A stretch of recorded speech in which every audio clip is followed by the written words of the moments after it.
বিএনপির সঙ্গে মাত্র একটি আসনে সমঝোতার সিদ্ধান্ত মেনে নিতে পারছে না গণ অধিকার পরিষদের বড় অংশ। এই একতরফা সিদ্ধান্তকে কেন্দ্র করে দলের ভেতরে তীব্র মতবিরোধ ও অসন্তোষ তৈরি হয়েছে, যার ফলে দলটি এখন দুই ভাগে বিভক্ত হয়ে পড়েছে।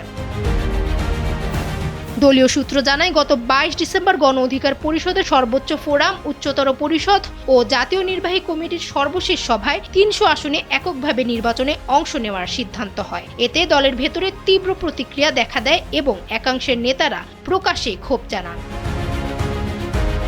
সংশ্লিষ্ট সূত্র বলছে, গত বৃহস্পতিবার দলের দপ্তর সম্পাদক শাকিলুজ্জামান এক প্রেস বিজ্ঞপ্তিতে জানান, গণ অধিকার পরিষদ কোনো দলের সঙ্গে সমঝোতা বা জোট করেনি। তারা এককভাবে নির্বাচন করেছে।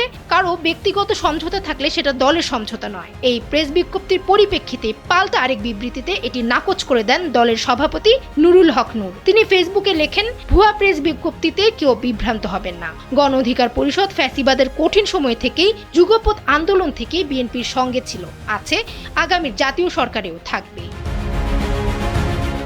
এরপর দলের ভারপ্রাপ্ত সাধারণ সম্পাদকের দায়িত্বে থাকা হাসান আল মামুন স্বাক্ষরিত এক বিজ্ঞপ্তিতে জনমনে বিভ্রান্তি, সাংগঠনিক বিশৃঙ্খলা সৃষ্টিতে জড়িত থাকার অভিযোগে দপ্তর সম্পাদক শাকিলুজ্জামানকে তার দায়িত্ব থেকে অব্যাহতি দেওয়া হয়। তবে শাকিলুজ্জামান এবং দলের উচ্চতর পরিষদের সদস্যরা বলছেন, ভারপ্রাপ্ত সাধারণ সম্পাদকের স্বাক্ষরে বহিষ্কার করার এখতিয়ার রাখেন না।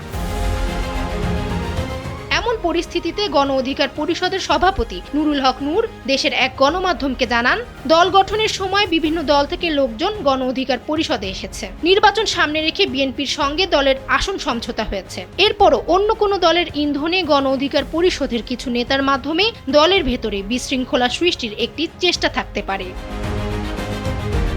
ডেস্ক রিপোর্ট, সময়ের আলো।